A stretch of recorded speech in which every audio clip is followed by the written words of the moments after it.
लैसल यतीम मन इंतहा अबवाहु मिन हम्मिल हयाति व खल्लफाहु ज़लीला इन्नल यतीम हुवल्लज़ी तल्क़ा लहू उम्मन तखल्लत औ अबन मशगूला।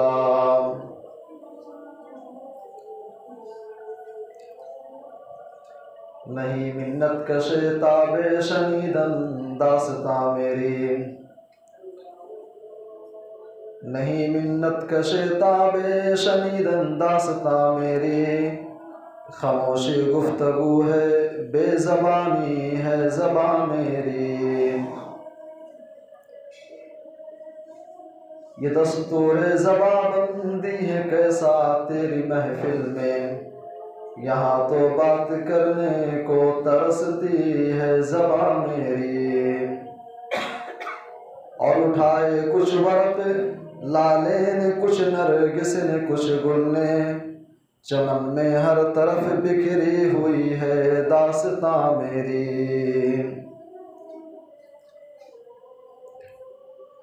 मौजूद सामीन किराम, दीनी मिली भाइयों, बुजुर्गों, नौजवान साथियों,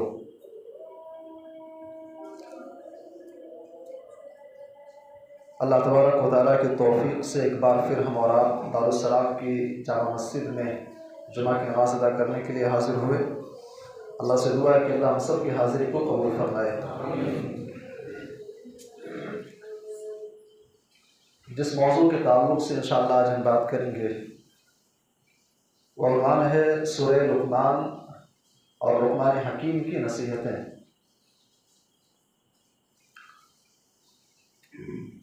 जब आप कुरान हकीम का मुताला करेंगे और कुरान हकीम को पढ़ने वाला समझने वाला एक मुसलमान शख्स इस बात को बखूबी जानता है कि कुरान हकीम में 114 सूरतें हैं। उन 114 सूरतों में से एक सूरत है सूरह लुक़मान।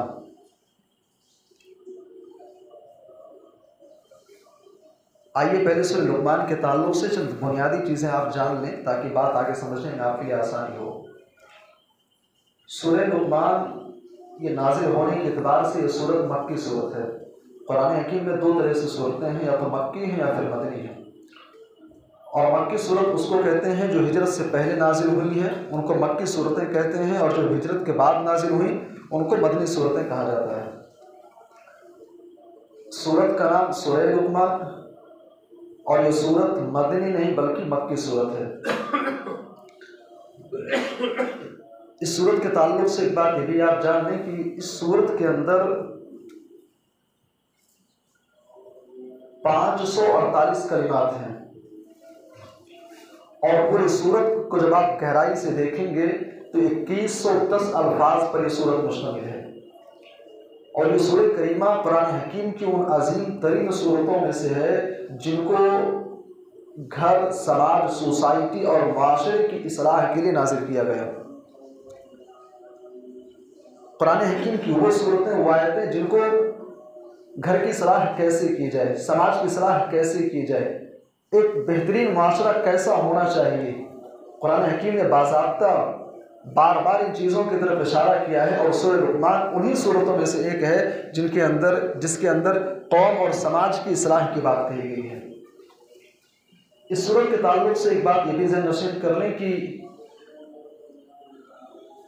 एक मुफस्सिर है अबू हय्यान की रिवायत के मुताबिक उन्होंने जो नकल किया अपनी तफसीर के अंदर कि अहले मक्का ने अल्लाह के नबी से सवाल किया कि ऐ नबी सल्लल्लाहु अलैहि वसल्लम, लुक़मान हकीम ने अपने बेटे को जो नसीहतें की थी, अगर आप नबी हैं, रसूल होने का दावा करते हैं तो ज़रा बतलाइए तो सही, लुक़मान हकीम ने अपने बेटे को क्या नसीहत की थी, कौन सी बातें उन्होंने सिखलाई थी। उस मौके पर अल्लाह तबारक व तआला ने इस सूरत को नाज़िल किया। और सवाल ये पैदा होता है कि लुक़मान हकीम कोई नबी नहीं थे, कोई अल्लाह की तरफ से भेजे हुए रसूल या पैगंबर नहीं थे, एक नेक इंसान थे। एक नेक इंसान को अल्लाह ने इतना मकाम दिया कि अपने कुरान हकीम का न सिर्फ हिस्सा बनाया बल्कि मुस्तकिल तौर पर उनके नाम से सूरत अल्लाह ने नाज़िल कर दी। ये काबिल गौर है कि आखिर नबी नहीं थे, एक आम इंसान, एक नेक इंसान को अल्लाह ने इतना मकाम दिया, इतना वैल्यू अल्लाह ने दिया कि कुरान हकीम के अंदर अपनी किताब का न सिर्फ हिस्सा बनाया बल्कि मुस्तकिल उनके नाम पर एक सूरत नाजिल कर दी। लुकमान हकीम है कौन, थोड़ा सा इनके बारे में भी जान ले। लुकमान हकीम कौन थे भाई? अभी कुर्बानी का मौका गुजरा है, कुर्बानी के मौके पे आपने इब्राहिम अलैहिस्सलाम की सीरत का मुताला किया, सारी बातें आपके सामने आई। लुकमान हकीम इब्राहिम अलैहिस्सलाम के भाई थे जिनका नाम नाहूर था। नाहूर उनके भाई का नाम था। नाहूर के एक बेटे का नाम बाऊरा था। बाज़ लोगों ने बाऊर जिक्र किया है। इब्राहिम अलैहिस्सलाम के भाई नाहूर का एक बेटा था जिसका नाम बाऊरा था। बाऊरा के बेटे का नाम लुकमान हकीम था। गोया कि लुकमान हकीम जो है ये इब्राहिम अलैहिस्सलाम की खानदान से थे। और दुनिया के अंदर पैगंबर गुजरे हैं हज़रत दाऊद अलैहिस्सलाम। लुकमान हकीम और दाऊद अलैहिस्सलाम का जो ज़माना है, जो दौर है, वो दोनों सेम है। एक ही दौर में लुकमान हकीम बनी इसराइल के अंदर पहले वाज़ व नसीहत के काम किया करते थे, फैसले दिया करते थे, काजी थे, मुफ्ती थे। लेकिन जब दाऊद अलैहिस्सलाम को नबूवत मिली, नबूवत के जब सरफराज किया गया तो लुकमान हकीम उनके पीछे पीछे उनके साथ में रह करके उनकी नबूवत का उन्होंने इतराफ़ किया। कि लुकमान हकीम के ताल्लुक से बुनियादी चीज़ थी। लुकमान हकीम को अल्लाह तबारक व तआला ने अपने कुरान का जो हिस्सा बनाया, उसकी बुनियादी वजह यह है कि लुकमान हकीम ने अपने बेटे को चंद नसीहतें की थी। नसीहतें बहुत सारी की, लेकिन चंद नसीहतें ऐसे की थी कि अल्लाह को नसीहत इतनी पसंद आई कि अल्लाह ने कुरान का उन्हें हिस्सा बनाया। आइए ज़रा देखते हैं नसीहतें कौन सी थी। सूरह लुकमान आप उठाइए। वइज़ क़ाल लुकमान लिइब्निही वहुव यईज़ुहु या बुनय्या ला तुश्रिक बिल्लाह। ऐ लोगों याद करो जब लुकमान हकीम ने अपने बेटे को नसीहत करते हुए कहा। याद करो जब लुकमान हकीम अपने बेटे को नसीहत कर रहे थे, अपने बेटे को समझा रहे थे। यहां से नुक्ता मालूम हुआ कि बाप को चाहिए कि बेटे को नसीहत करे, बेटे को समझाए, सही क्या है गलत क्या है बतलाए। भाई आज सोशल मीडिया के इस दौर में, तरक्की याफ्ता इस दौर में, आज बाप के पास बच्चों के लिए टाइम नहीं है। बेटा क्या कर रहा है, कहां जा रहा है, बाप को कोई मतलब नहीं है। बाप अपने बिजनेस में, कारोबार में मगन है। औलाद क्या कर रही है, बेटी कहां जा रही है, किससे मिल रही है, बेटा किससे मिल रहा है, उसका ग्रुप किसके साथ है, किसके साथ रह रहा है, बाप को कोई मतलब नहीं है। अरबी ज़बान में एक शायर गुजरा है, अहमद शौकी, बहुत बड़ा शायर अहमद शौकी। अहमद शौकी कहता है आज के दौर में बच्चे यतीम हो गए हैं, बच्चे यतीम हो गए हैं। भाई अरबी ज़बान को शायर बड़ी प्यारी बात कहता है, लैसल यतीम मन इंतहा अबवाहु मिन हम्मिल हयाति व खल्लफाहु ज़लीला। ऐ इंसान, यतीम वो नहीं है जिसका बाप दुनिया से रुखसत हो गया है, जिसका बाप दुनिया छोड़ करके चला गया है, जिसका बाप मर गया है, वो लड़का यतीम नहीं है। इन्नल यतीमा हुवल्लज़ी तल्क़ा लहू उम्मन तख़ल्लत अबन मशगूला। यतीम वो है जिसे ऐसा बाप मिला है, जिसे ऐसी माँ मिली है, बाप दुनिया की रंगीनियों में खोया हुआ है, अपने कारोबार में मशगूल है, माँ घर के काम करके मोबाइल फ़ोन में अपने औकात को ज़ाय कर रही है। बेटा क्या कर रहा है, बाप को कोई मतलब नहीं है, माँ को बच्चों से कोई मतलब नहीं है। ऐसी औलाद बाप के होते हुए, माँ के होते हुए ऐसी औलाद यतीम है, ऐसे बच्चे यतीम हैं। आज बच्चे यतीम हैं, बाप के पास टाइम नहीं है। बाप 40 साल की उम्र में, 50 साल की उम्र में आज रोना रोता है कि भाई बेटा नशेड़ी है, बेटा बेनमाजी है, बेटा बददीन है, उसे दीन से मतलब नहीं है। भाई बचपन में जब समझाना था, जब नसीहत करनी थी, तब बच्चे को तुमने नसीहत नहीं किया। लुकमान हकीम ने अपने बेटे को नसीहत की। वइज़ क़ाल लुकमान लिइब्निही वहुव यईज़ुहु या बुनय्या ला तुश्रिक बिल्लाह। ऐ मेरे बेटे अल्लाह के साथ शिर्क मत करना। एक बाप नसीहत कर रहा अपने बेटे को, और सबसे पहली चीज शिर्क मत करना, तौहीद पर कायम रहना। कुछ भी हालात आ जाए, कैसे भी मामलात आ जाए, अल्लाह के साथ शिर्क मत करना। अल्लाह से अपना रिश्ता तू जोड़ ले, अल्लाह से तेरा ताल्लुक मजबूत होना चाहिए। और आपको जान करके हैरत होगी, ये शिर्क ऐसी चीज़ है, अल्लाह तबारक व तआला अपने नबी को खिताब कर रहा है। ऐ नबी सल्लल्लाहु अलैहि वसल्लम, लइन अशरकत लयहबतन्न अमलुका, हमने आपके ऊपर वही कर दी है और आपसे पहले जितने नबी दुनिया के अंदर आए सारे नबियों को, सारे पैगंबरों को हमने तालीम दे दी थी कि अगर अल्लाह के साथ तुम भी शिर्क करोगे, ऐ मोहम्मद लइन अशरकत, अगर आपसे भी शिर्क हो गया, अगर आपने भी शिर्किया काम कर लिए तो आपके भी सारे के सारे आमाल बर्बाद हो जाएंगे। मेरे भाई और दोस्तों, जरा गौर कीजिएगा, अल्लाह तबारक व तआला अपने नबी को खिताब कर रहा है। क्या नबी सल्लल्लाहु अलैहि वसल्लम के बारे में हम ये तसव्वुर कर सकते हैं, हम ये सोच सकते हैं कि अल्लाह के नबी से भी शिर्क हो सकता है?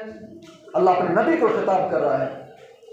और यही नहीं, तौहीद परस्तों के इमाम हजरत इब्राहीम अलैहिस्सलाम की सीरत का जब आप गहराई से मुताला करेंगे, कुरान हकीम ने उनकी जहाँ बहुत सारी दुआओं को जिक्र किया है। इब्राहीम अलैहिस्सलाम अल्लाह से दुआ करते हैं, ऐ अल्लाह वजनुबनी व बनिया अन नअबुदल असनाम, ऐ अल्लाह तुम मुझे शिर्क से बचा ले, मेरी औलाद को शिर्क से बचा ले। तौहीद परस्तों के इमाम शिर्क से बचने की दुआएं कर रहे हैं। आप कुरान हकीम का मुताला तो करो, कभी मौका मिले सूरह अनाम पढ़ लिया करो। सूरह अनाम के अंदर अल्लाह ने हजरत नूह अलैहिस्सलाम का जिक्र किया, सूरह अनाम के अंदर अल्लाह ने हजरत सुलेमान अलैहिस्सलाम का जिक्र किया, दाऊद अलैहिस्सलाम का तज़किरा किया। सूरह अनाम के अंदर अल्लाह ने हजरत यूनुस अलैहिस्सलाम का जिक्र किया, हजरत लूत अलैहिस्सलाम का जिक्र किया, और सारे पैगंबरों का, इन बड़े बड़े नबियों का, बड़े बड़े ऋषि मुनियों का अल्लाह ने जिक्र करने के बाद फरमाया, वलौ अशरकू लहबित अन्हुम मा कानू यामलून, इन नबियों से भी अगर शिर्क हो गया होता, ऐ नूह तुमसे भी शिर्क हुआ होता, ऐ यूनुस तुमसे भी अगर शिर्क हो गया होता, ऐ सुलेमान, ऐ दाऊद अगर तुमसे भी शिर्क हो गया होता, लहबित अन्हुम मा कानू यामलून, तो तुम्हारे भी सारे के सारे आमाल बर्बाद हो जाते। एक बाप अपने बेटे को सबसे खतरनाक चीज, सबसे बड़े गुनाह, सबसे अजीम गुनाह शिर्क से रोक रहा है। या बुनय्या ला तुश्रिक बिल्लाह, शिर्क मत करना। और उसके फौरन बाद लुक़मान हकीम ये भी बता रहे हैं, ऐ मेरे बेटे उसकी वजह क्या है? शिर्क मत करना, लेकिन क्यों नहीं करना, उसकी वजह क्या, उसकी हिकमत क्या है? मालूम हुआ जब आप अपने बेटे को नसीहत करो, बेटा झूठ मत बोलना, तो उसकी वजह बताओ, हिकमत बतलाओ। बेटा फला के साथ मत जाना, उसकी हिकमत बतलाओ कि बेटा फला के साथ जाओगे तुम्हारी जिंदगी बर्बाद हो जाएगी, दुनिया बर्बाद हो जाएगी, आखिरत तबाह हो जाएगी, दीन से शरीयत से दूर हो जाओगे अगर फला के साथ रहोगे। लुक़मान हकीम नसीहत कर रहे हैं, या बुनय्या ला तुश्रिक बिल्लाह, ऐ मेरे बेटे अल्लाह के साथ शिर्क मत करना। इन्ना शिर्क लज़ुल्मुन अज़ीम, शिर्क इस कायनात का, इस दुनिया का सबसे बड़ा गुनाह है। इतना बड़ा गुनाह, इतना अजीम गुनाह है कि अल्लाह तबारक व तआला इसके बारे में खुद ही ऐलान कर रहा है, इन्नल्लाह ला यग़फ़िरु अन युश्रका बिही व यग़फ़िरु मा दून ज़ालिका लिमन यशा। ऐ मेरे बंदे, तू दुनिया के अंदर रहते हुए तुझसे खताएं हो रही हैं, तुझसे गलतियां हो रही हैं, कदम कदम पर तो अल्लाह की मासियत कर रहा है, कोई बात नहीं है, हो सकता है हश्र के मैदान में तेरी बख्शिश हो जाए। दुनिया के अंदर तू सर से लेकर के पैर तक गुनाहों में डूबा हुआ है, सारी जिंदगी अल्लाह की मासियत में गुजर रही है, सुबह शाम तो अल्लाह की बगावत कर रहा है, अल्लाह की नाफरमानी कर रहा है। ऐ मेरे बंदे, हो सकता है हश्र के मैदान में तेरी गलतियों की तुझे माफ़ी मिल जाए, लेकिन अगर तूने शिर्क कर लिया, शिर्क जैसा गुनाह तुझसे हो गया, तो इस गुनाह की तुझे माफ़ी मिलने वाली नहीं। शिर्क माफ़ नहीं होगा अल्लाह के यहाँ, और गुनाहों की माफ़ी मिल जाएगी लेकिन शिर्क माफ़ नहीं होगा। एक बाप अपने बेटे को सबसे पहले अकीदे की तालीम दे रहा है, तौहीद की तालीम दे रहा है। एक बाप को चाहिए सबसे पहले अपने बच्चों को अकीदा सिखलाए। लुक़मान हकीम की पहली नसीहत है। लुक़मान हकीम उसके बाद अपने बेटे को नसीहत कर रहे हैं, या बुनय्या इन्नहा युतकु मिस्क़ाल हब्बतिन मिन खरदलिन, ऐ मेरे बेटे अगर इस कायनात के अंदर राई के दाने के बराबर भी कोई चीज़ है, फतकुन फी सखरतिन, वो किसी बड़े चट्टान के नीचे, किसी बड़े पहाड़ के नीचे वो चीज छुपी हुई है, औ फिस समावाति औ फिल अर्द, या सा तो आसमान के अंदर या सा तो जमीन के अंदर वो चीज छिपी हुई है, याति बिहल्लाह, ऐ मेरे बेटे अपने ज़हन और दिमाग के अंदर ये चीज़ बैठा ले, इस कायनात के अंदर रहते हुए अगर तू कोई गलत काम करेगा, कोई अच्छाई करेगा, तेरे सारे के सारे करतूत कल क़यामत के दिन अल्लाह के सामने पेश कर दिए जाएंगे। अपने बेटे के अंदर आप अल्लाह का डर पैदा करो, मुराकबा अल्लाह का, लुक़मान हकीम अपने बेटे के जहन में बैठा रहे हैं कि बेटा अल्लाह तुम्हारे साथ है, वो हुवा माअकुम ऐनमा कुंतुम, कहीं भी चले जाओ अल्लाह तुम्हारे साथ है। इन्नल्लाह ला यख्फा अलैहि शैउन फिल अर्दि वला फिस समा। ऐ मेरे बेटे, तुम लोगों के सामने रहते हो, दिन के उजाले में रहते हो, या रात की तन्हाई में बंद कमरे के अंदर जो काम करते हो, अल्लाह सारे करतूत देख रहा है। अल्लाह का डर अपने अंदर पैदा करो, अल्लाह तुम्हारी एक एक हरकत के ऊपर नजर रखे हुए है। याति बिही अल्लाह, मरने के बाद हश्र के मैदान में जब अल्लाह की अदालत कायम होगी, अल्लाह तबारक व तआला तुम्हारे सारे करतूत को तुम्हारे सामने खोल देगा। सारे आमाल तुम्हारे पूरी दुनिया के सामने पेश कर दिए जाएंगे। अपने बच्चों के अंदर आप अल्लाह का डर पैदा करो, अल्लाह का डर पैदा करो। अल्लामा इब्न क़य्यिम रहमहुल्लाह तुहफ़तुल मौदूद के अंदर लिखते हैं, जब बच्चा छोटा हो आप उसे समझाओ, उसके दिल में अल्लाह की बात डालो, रसूल की बात डालो, अल्लाह का डर उसके दिल के अंदर बैठाओ और उसे बताओ कि बेटा अल्लाह तुम्हारे साथ है, तुमको देख रहा है, तुम क्या कर रहे हो, कहाँ जा रहे हो, किसके साथ हो, तुम्हारी सारी हरकतों पर नजर है। अल्लामा इब्न क़य्यिम कहते हैं अगर ये अमल एक बाप अपने बच्चे के साथ करना शुरू कर दे, बेटा जवान होने के बाद गुनाह की काम नहीं करेगा। उसके दिल के अंदर ये खौफ होगा कि अल्लाह देख रहा है। तन्हाई में जब वो बुराई करेगा, उसके दिल के अंदर एक डर होगा कि अल्लाह देख रहा है। दोस्तों के साथ जब वो नशावर चीजों के खाने की तरफ उसका दिल माइल होगा, फौरन उसके दिल में ख्याल पैदा होगा अल्लाह देख रहा है, मरने के बाद इसका हिसाब देना पड़ेगा। वह हुवा माअकुम ऐनमा कुंतुम याति बिही अल्लाह। मेरे भाई और दोस्तों, लुक़मान हकीम अपने बेटे को अल्लाह का डर उसके दिल के अंदर बैठा रहे। बेटा अल्लाह से डरो, अल्लाह का खौफ अपने अंदर पैदा करो। और सही मुस्लिम की वो रिवायत बड़ी मशहूर है, आपने बारहा सुनी होगी। एक इंसान बहुत बड़ा जालिम था, बनी इसराइल का गालिबन वाक़या है। बहुत बड़ा जालिम था, बहुत बड़ा मुजरिम था, इतना बड़ा मुजरिम, इतना बड़ा गुनहगार कि उसे अपने आप पर यकीन हो गया था कि अल्लाह माफ नहीं करेगा, अल्लाह उसकी मग़फ़िरत नहीं करेगा। वो कौन सा चेहरा लेकर के अल्लाह के पास जाएगा। आज हमारे अंदर ऐसा जज्बा है भाई, हम नमाज नहीं पढ़ते, कभी सोचा कि मरने के बाद अल्लाह के सामने पेश होना है। कारोबार करते हैं, बिजनेस करते हैं, झूठ पर झूठ बोले जा रहे हैं, कभी यह खौफ पैदा हुआ कि अल्लाह तबारक व तआला के सामने जाना भी है। वो इंसान, उसके दिल के अंदर अल्लाह का डर पैदा हुआ। सही मुस्लिम की रवायत है, वो इंसान घबरा गया और इतना डर गया, अपने बच्चों को बुलाया, कहता है मेरे बेटो जब मैं मर जाऊं तो मरने के बाद मुझे कब्र के अंदर दफन मत करना, कब्र में दफन मत करना। कब्र में दफन करोगे मुनकर नकीर आएंगे, सवाल और जवाब होगा, अजाब होगा। कब्र में दफन नहीं करना।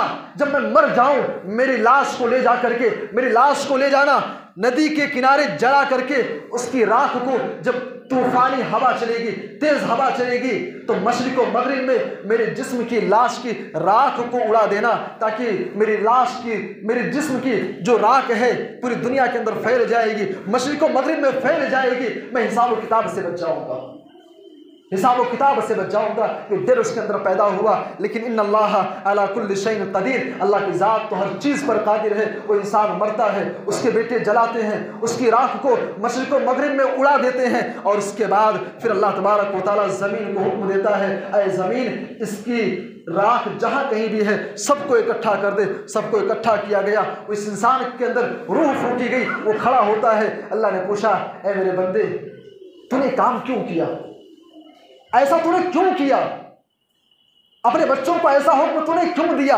वो इंसान कहता है अल्लाह सर से लेकर के गुनाहों तक गुनाह में डूबा हुआ था, कौन सा चेहरा लेकर के तेरे पास आता। अल्लाह का डर पैदा कीजिए। अल्लाह के नबी सल्लल्लाहु अलैहि वसल्लम कहते हैं उसके इस अमल की वजह से अल्लाह ने उसे माफ़ कर दिया। लुक़मान हकीम अपने बेटे को नसीहत कर रहे हैं, ऐ मेरे बेटे अल्लाह का डर तेरे दिल के अंदर होना चाहिए। ये बाप की दूसरी नसीहत है। लुक़मान हकीम अपने बेटे को और नसीहत कर रहे हैं, या बुनैया क़िमिस्सलाह, ऐ मेरे बेटे दुनिया के अंदर कैसी भी सिचुएशन आ जाए, अगर अल्लाह ने तुझे दौलत से नवाजा है, अमीरी के अय्याम है, दौलत के अय्याम है, खुशहाली के अय्याम है, अक़िमिस्सलाह, ऐ मेरे बेटे तू हर हाल में नमाज कायम करते रहना, नमाज मत छोड़ना, नमाज कायम करते रहना। एक बाप मैंने बेटे को अकीदा सिखाया, अकीदा सिखाने के बाद अब ताबुदी मसाइल, इबादत के मसाइल एक बाप सिखा रहा है, और इबादत के मैदान में, इबादत के बाब में लुक़मान हकीम ने सबसे पहले नसीहत की, ऐ मेरे बेटे नमाज कायम करते रहना, नमाज मत छोड़ना। और आज हमारी उम्मत का, मुसलमानों का सबसे बड़ा मसला यही है भाई, सबसे बड़ी प्रॉब्लम यही है, हमें नमाज से मतलब नहीं है। नमाज ऐसा मौजू है, हर जुमा को आप सुनते रहते हैं, इतनी तकरीरें आप सुन लिए हैं कि नमाज का मौजू सामने आते ही आपके दिल में फिर ख्याल आता है यार बोले साहब फिर वही बात सुनाने जा रहे हैं। नमाज, आज आप अपने आप को उम्मत मोहम्मदिया होने का दावा करते हो। आज एक मुसलमान अपने आप को कुरान और सुन्नत से जोड़ता है, एक मुसलमान अपने आप को आमिना के लाल से जोड़ता है। अरे नबी की सीरत का मुताला कर लेना, नबी की जिंदगी का कभी मुताला किया कि नहीं किया। सहाबा कहते हैं इदा हज़बहु अम्रुन सल्ला, प्यारे नबी का हाल तो ये था, कोई मुसीबत आती प्यारे नबी फौरन नमाज के लिए खड़े हो जाते। प्यारे नबी का हाल तो ये था, ग़ज़वे खंदक के मौके पर सन 5 हिजरी में जंग चल रही है, जंग का मौका है, नमाज पढ़ने का आपको मौका नहीं मिला, नमाज आपकी क़ज़ा होगी। अल्लाह के नबी इतने नाराज हुए, इतना गुस्सा आपको आया, आपने फरमाया, सही मुस्लिम की रिवायत है, मला अल्लाहु बुयूतहुम व कुबूरहुम नारा, अल्लाह इन मुशरिकों की, इन यहूदियों की, इन ईसाइयों के घरों को, इनकी कब्रों को जहन्नम की आग से भर दे। शगलूना अन सलातिल उस्ता, इन्होंने हमें असर की नमाज पढ़ने से गाफिल कर दिया, असर की नमाज पढ़ने का मौका नहीं दिया। हमारे नबी का हाल तो यह था, सीरत की किताबें पढ़ी हैं, तारीख की किताबों का मुताला कर लेना, मैदान जंग के हाल में भी प्यारे नबी सल्लल्लाहु अलैहि वसल्लम और आपके सहाबा ने नमाजें नहीं छोड़ी है। आप अपने आप को उस कौम से आप जुड़ रहे हो भाई, ऐसे नबी से, ऐसी उम्मत से हमारा ताल्लुक है। लुक़मान हकीम अपने बेटे को नसीहत कर रहे हैं, या बुनिया अक़िमिस सलाह, नमाज कायम करते रहना, नमाज मत छोड़ना। लुक़मान हकीम की तीसरी नसीहत, लुक़मान हकीम अपने बेटे को चौथी नसीहत कर रहे हैं, या बुनिया अक़िमिस सलाह, ऐ मेरे बेटे नमाज कायम करते रहना, वअमुर बिल मारूफ वनहा अनिल मुनकर, ऐ मेरे बेटे समाज के अंदर, सोसाइटी के अंदर अगर बुराइयां पाई जा रही हैं, अगर खराबियां पाई जा रही हैं, तो कौम के लोगों को भलाई का हुक्म देना और बुराई से लोगों को रोकते रहना। भलाई का हुक्म तो बुराई से रोको। एक बाप नसीहत कर रहा है, मेरे बच्चे लोगों को भलाई का हुक्म देना, बुराई से रोकना। आज हमारे समाज के अंदर आज लोग समझते हैं कि भाई फला गलत कर रहा है, फला झूठ बोल रहा है, फला ने बेईमानी की है, फला अपनी बेटियों के हुकूक नहीं दे रहा है, फला लड़का अपने बाप के हुकूक नहीं अदा कर रहा है। हम कहते हैं भाई ये उसका पर्सनल मामला है, उसका पर्सनल मामला है, हमें उसमें दखल अंदाजी नहीं देनी है। मेरे भाई और दोस्तों, याद रखो, आपकी पैदाइश का, दुनिया के अंदर आपके भेजे जाने के जहां बहुत से मकासद हैं, आपको सिर्फ इबादत के लिए नहीं भेजा गया है। आपके दुनिया के अंदर भेजे जाने के मकासद में से एक अहम मकसद, एक अहम एम अल्लाह तबारक व तआला का ये भी है, तुम लोगों को बुराई से रोको और भलाई का हुक्म दो। कुंतुम खैरा उम्मतिन उखरिजत लिन्नास तामुरूना बिल मारूफ व तनहौना अनिल मुनकर। तुम्हारी पैदाइश सिर्फ इबादत के लिए नहीं है, तुम्हारी पैदाइश सिर्फ खाने पीने के लिए नहीं है, तुम्हारी पैदाइश इस संसार के अंदर, इस दुनिया के अंदर सिर्फ जानवरों के तरीके से जिंदगी बसर करने के लिए नहीं है। तामुरूना बिल मारूफ, तुम्हारी जिंदगी का एक मेन मकसद ये भी है, तुम समाज के अंदर, सोसाइटी के अंदर, गाँव के अंदर, इलाके के अंदर अगर बुराइयां पाई जा रही हैं, कोई बेनमाजी है, नमाज के लिए आ रहे हो, उसको नमाज की तरफ लेकर के आओ, ये तुम्हारी जिम्मेदारी है, तुमसे इसके बारे में पूछा जाएगा। तामुरूना बिल मारूफ व तनहौना अनिल मुनकर। लुक़मान हकीम नसीहत कर रहे हैं, ऐ मेरे बेटे भलाई का हुक्म देना और बुराई से रोकते रहना। और उसके बाद एक नुक्ते की बात जिक्र करते हैं, वस्बिर अला मा असाबका। ऐ मेरे बेटे, जब तू हक की बात समाज के अंदर बुलंद करेगा, जब कौम के लोगों को तू दीन की बात बतलाएगा, सच्चाई की दावत देगा, तो जमाना तेरे सर पर ताज नहीं पहनाएगा। जमाना और ये लोग तुझे इज्जत की निगाह से नहीं देखेंगे, तुझे गालियां देंगे, तुझे बुरा भला कहेंगे, तुझे तकलीफ पहुंचाएंगे। नबी सल्लल्लाहु अलैहि वसल्लम की सीरत का मुताला कर लो, जब आपने मदीना मक्का के अंदर दावत हक को बुलंद किया, कौन सी ऐसी मुसीबत थी जो आपको बर्दाश्त नहीं करनी पड़ी। वस्बिर अला मा असाबका। ऐ मेरे बेटे, जब तू दीन की बात करेगा, हक की बात करेगा, तेरी जिंदगी मुसीबतें आएंगी, और जब मुसीबतें आएंगी घबराना नहीं, सब्र से काम लेना। एक बाप बच्चे को नसीहत कर रहा है।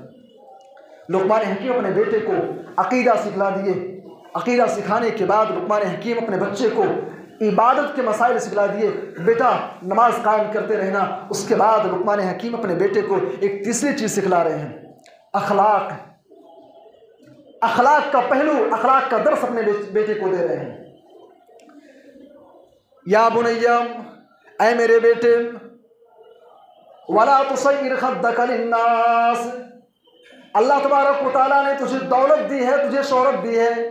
दौलत में जाने के बाद, शोहरत में जाने के बाद तो समाज के अंदर गाल फुला करके मत मिलना, तकब्बुर मत करना, घमंड मत करना, इसलिए कि अल्लाह तबारक व तआला को घमंडी किस्म के लोग जर्रा बराबर पसंद नहीं है। वला तुसय्यिर खद्दक लिन्नास, घमंड मत करना। आज किसी के पास दौलत आ जाती है, थोड़ी सी शोहरत मिल गई, भाई वो अलग ही नशे में चूर रहता है, अपने आगे किसी को समझता ही नहीं है। लोगों से बात करता तो अंदाज और रवैया ऐसा होता है, ऐसा लगता है कि उसके जैसा कोई है ही नहीं। भाई दुनिया के अंदर कारून जैसा दौलतमंद भी गुजरा है, कभी कारून की सीरत का मुताला कर लेना। हजरत मूसा अलैहिस्सलाम के दौर में एक शख्स लुकमान, एक शख्स कारून भी था। इतनी दौलत अल्लाह ने दी थी, इतनी दौलत अल्लाह ने दी थी, शायद दुनिया के अंदर आज किसी के पास इतनी दौलत हो, लेकिन नतीजा क्या हुआ? जब उसके अंदर घमंड आया, किब्र गुरूर आया, तकब्बुर आया, जब घमंड उसके अंदर आती है, अल्लाह के नबी सल्लल्लाहु अलैहि वसल्लम कहते हैं, कुरान हकीम कहता है, उस कारून को जमीन के अंदर धंसा दिया गया, उसके खजाने जमीन के अंदर धंसा दिए गए। मेरे भाई और दोस्तों, लुकमान हकीम नसीहत कर रहे हैं, वला तुसय्यिर खद्दक लिन्नास, ऐ मेरे बेटे गाल फुला करके लोगों से मत मिलना। और उसके बाद कहते हैं, वला तमशी फिल अर्दि मरहा, जमीन में आकड़ कर मत चलना, जमीन में तकब्बुर करते हुए आकड़ कर मत चलना, ऐठ कर मत चलना। तकब्बुर करने वाले, घमंड करने वाले अल्लाह को पसंद नहीं है। वो अल्लाह जिसने तुझे दौलत दी है, वो अल्लाह जिसने तुझे शोहरत दी है, वो अल्लाह जिसने तुझे कौम के अंदर एक मकाम अता किया है, जिसने तुझे करोड़पति बनाया है, उसके यहाँ रोडपति बनाते हुए देर नहीं लगती है।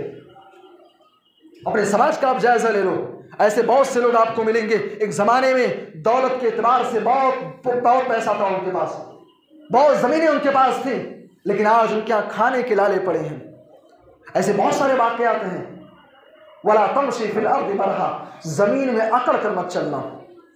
उसके बाद लुकमान हकीम एक और नसीहत कर रहे हैं, अखलाक सिखला रहे हैं, वक़्सिद फी मश्ईका, ऐ मेरे बच्चे जब ज़मीन के अंदर चलना तो सुकून और इत्मीनान से, इस अंदाज में तेरा रवैया होना चाहिए कि तेरे रवैये से तकब्बुर की बू नहीं आनी चाहिए। भाई अल्लाह के नबी की सीरत का आप मुताला करो।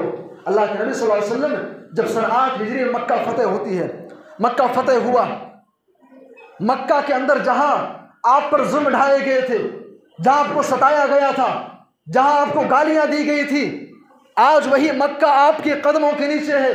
मक्का फतेह हो चुका है। अल्लाह के नबी सल्लल्लाहु अलैहि वसल्लम दाखिल होते हैं, सहाबा आपके साथ हैं। अल्लाह के नबी जब मक्का के अंदर दाखिल होते हैं, आपका सर झुका हुआ है, आपकी ज़बान पर अल्लाह की तस्बीह है, सुबहान अल्लाह, अल्हम्दुलिल्लाह की कलिमात हैं। यह हमारे नबी का तरीक़ा था, ज़मीन पर चलो, वक़्सिद फ़ी मश्ईका, ज़मीन पर ऐसे चलो बिल्कुल सुकून इत्मीनान से, तकब्बुर की बू नहीं आनी चाहिए। और लुकमान हकीम अपने बेटे को एक और नसीहत कर रहे हैं, वग़्ज़ुज़ मिन सौतिका, ऐ मेरे बच्चे अपनी आवाज़ को तू पस्त रख, अपनी आवाज़ को तू पस्त रख, बेला वजह चिल्ला करके बात मत कर। भाई ज़रूरत के तहत ज़ोर से बात की जाए, लेकिन एक आम गुफ्तगू के अंदर कुछ लोग, भाई ख़ानदान उनका बड़ा आला है, ऊँचे ख़ानदान के हैं, भाई हम ज़ात के एतबार से खान हैं, हम चौधरी हैं, हम फला हैं, हम ये हैं, हमारे पास इतनी दौलत है, हम ऐसे हैं वैसे हैं। मेरे भाई और दोस्तों, ऐसे लोग जब अपने से कमज़ोर लोगों से बात करते हैं, चिल्ला करके इतनी ज़ोर से बात करते हैं, उसको नीचा दिखाने की, उसको दबाने की कोशिश करते हैं। वग़्ज़ुज़ मिन सौतिका, लुकमान हकीम वसीयत कर रहे हैं, ऐ मेरे बेटे अपनी आवाज़ को तू पस्त रख, इन्ना अनकर अस्वात लसौतुल हमीर, इसलिए कि अल्लाह की निगाह में सबसे बदतरीन अगर कोई आवाज़ है, सबसे बुरी कोई आवाज़ है तो गधे की आवाज़ है। गधा चीखता रहता, चिल्लाता रहता है। मेरे भाई और दोस्तों, लुकमान हकीम की चंद नसीहतें थीं जिसको कुरान हकीम ने जिक्र किया है। लुकमान हकीम की इनके अलावा और भी बहुत सारी नसीहतें हैं। अरबी ज़बान में एक किताब है सलाहुल बुयूत, सलाहुल बुयूत, कभी आप इस किताब का मुताला करना।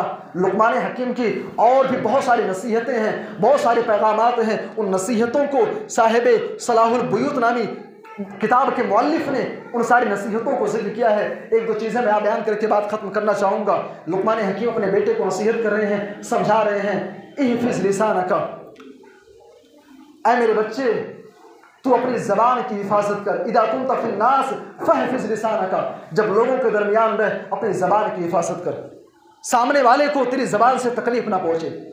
इदा कुंत फ़िस्सलाह फहफ़िज़ क़ल्बका, ऐ मेरे बच्चे जब नमाज की हालत में रहे अपने दिल की हिफाजत कर। तेरा दिल कहीं ऐसा ना हो तू नमाज के अंदर तेरी बॉडी है लेकिन दिल कहीं और है। ऐ मेरे बच्चे इदा कुंत फ़ी गैर बैतिक फहफ़िज़ ऐनैका, ऐ मेरे बच्चे जब किसी दूसरे के घर में जा, किसी दोस्त के घर में, किसी भाई के घर में जा तो अपने आँखों की हिफाजत कर। एक बाप अपने बेटे को नसीहत कर रहा है। लुक़मान हकीम की एक नसीहत ये भी है, लुक़मान हकीम अपने बच्चे को नसीहत कर रहे हैं, या बुनैया, ऐ मेरे बेटे एक नेक औरत की मिसाल मिस्लुल मरअति सालिहा, एक नेक औरत की मिसाल बादशाह के सर पर रखे हुए ताज के मानिंद है। औरत अगर नेक होती है, शौहर बिला टेंशन दुनिया के किसी भी कोने में रहता है, बेफिक्र रहता है। नेक औरत की मिसाल है मेरे बेटे बादशाह के सर पर रखे हुए ताज के मानिंद है। और ऐसी औरत जो बद्दीन हो, जिसे दीन से मतलब नहीं है, जिसका किरदार अच्छा नहीं है, बद्दीन औरत की मिसाल एक कमजोर बूढ़े के ऊपर रखे हुए बोझ के मानिंद है। वो बूढ़ा आदमी उस बोझ की वजह से दबता चला जाता है, करीब है उसकी जान निकल जाए। लुक़मान हकीम ये कहना चाहते हैं, ए मेरे बच्चे अगर औरत नेक है तो सारे मामला ठीक होंगे, औरत अगर नेक नहीं है तो दौलतमंद शौहर भी परेशान रहेगा, टेंशन में रहेगा, उसे सुकून नहीं मिलेगा। ये लुक़मान हकीम की नसीहत है। और भी बहुत सारी बातें हैं, आइए इन्हीं चंद कलमात पे इक्तफा करते हुए नबी सल्लल्लाहु अलैहि वसल्लम की उस हदीस को सामने रखें। अल्लाह के नबी सल्लल्लाहु अलैहि वसल्लम कहते हैं, मा मिन अब्दिन यस्तरइहिल्लाहु रइयतन व हुवा गाशुन लिरइयतिही। अल्लाह के नबी कहते हैं, अल्लाह ने आपको बेटे से नवाजा है, बेटियों से नवाजा है, आप नमाजी हो, हाजी हो, सदक़ात व खैरात करने वाले हो, बड़े नेक इंसान हो। कमाल ये नहीं है तुम्हारी बेटी दीन से दूर है, तुम्हारा बेटा दीन से दूर है, तुम्हारे घर के अंदर दीन और शरीयत का कोई माहौल नहीं है। अगर इसी हाल में तुम्हारा इंतकाल हो जाए, इसी हाल में तुम दुनिया छोड़ करके चले जाओ कि तुम्हारा घराना बद्दीन है, अल्लाह के नबी कहते हैं, इल्ला हर्रमल्लाहु अलैहिल जन्ना, ऐसे मुसलमान के ऊपर, ऐसे नमाजी के ऊपर, ऐसे हाजी के ऊपर जन्नत के अंदर दुखूल अव्वली हराम है। ऐसे इंसान को पहले जहन्नम के अंदर डाला जाएगा और उसके बाद फिर उसको जहन्नम से निकाल करके बाद में गुनाहों की सज़ा मिलने के बाद उसे जन्नत में दाखिल किया जाएगा। सामईन किराम, ये लुक़मान हकीम की नसीहतों के हवाले से चंद बातें थी। बस आखिर में आपसे यही गुजारिश करूँगा, यही आपसे कहना चाहूँगा कि आप यहाँ से जाने के बाद टाइम निकाल करके सूरह लुक़मान की आयतों का तर्जमा और तफसीर आप पढ़ लेना। एक बाप मरते वक्त अपने बेटों को वसीयत करता है, बेटा फला को इतना पैसा दे देना, फला काम कर देना, ये काम कर देना, मेरे नाम पे सदका कर देना, बहुत सारी वसीयतें करता है। मैं आपसे कहता हूँ, इट्स माई हम्बल रिक्वेस्ट, ये बड़े दिल के साथ मैं आपसे रिक्वेस्ट करता हूँ भाई, ये दिली गुजारिश है मेरी आपसे, आप यहाँ से जाइए, एक वसीयतनामा आज ही लिखिए, एक वसीयतनामा आज ही लिखिए आप। लुक़मान हकीम अपने बेटे को कहते हैं, ऐ मेरे बेटे तौबा करने में ताख़ीर मत करना, इसलिए कि मौत अचानक आ जाएगी। मौत कब आ जाए कोई पता नहीं है। आज ही जा करके एक वसीयतनामा लिखो अपने बच्चों के नाम, ऐ मेरे बच्चों मैं दुनिया के अंदर रहूं ना रहूं, तौहीद को लाजिम पकड़ना, नमाज कायम करते रहना, दीन पर चलते रहना, कुरान की तिलावत को लाजिम पकड़ना। ऐ मेरे बच्चे कौम और समाज के अंदर अपनी अच्छे अखलाक का मुजाहरा करना। आप जा करके एक वसीयतनामा आज ही लिखो कि मेरे बच्चों इन चीज़ों के ऊपर अमल करना। इंशाअल्लाह आप ऐसा करेंगे, इंशाअल्लाह। अल्लाह से दुआ कि अल्लाह हम सबको जो बातें कही गई हैं उन पर अमल करने की तौफीक अता फरमाए। ऐ अल्लाह, समाज के अंदर जो खराबियां हैं, आज जो भी बिगाड़ हम देख रहे हैं, उसकी बुनियादी वजह यह है कि आज एक बाप अपनी औलाद की तरबियत करना भूल गया। जब औलाद की तरबियत सही नहीं है, एक घर तबाह होगा और घर के साथ साथ पूरा समाज, पूरी सोसाइटी तबाह होगी। ऐ अल्लाह, वालिदैन को इस बात की तौफीक दे कि अपने बच्चों की सही तरबियत करें।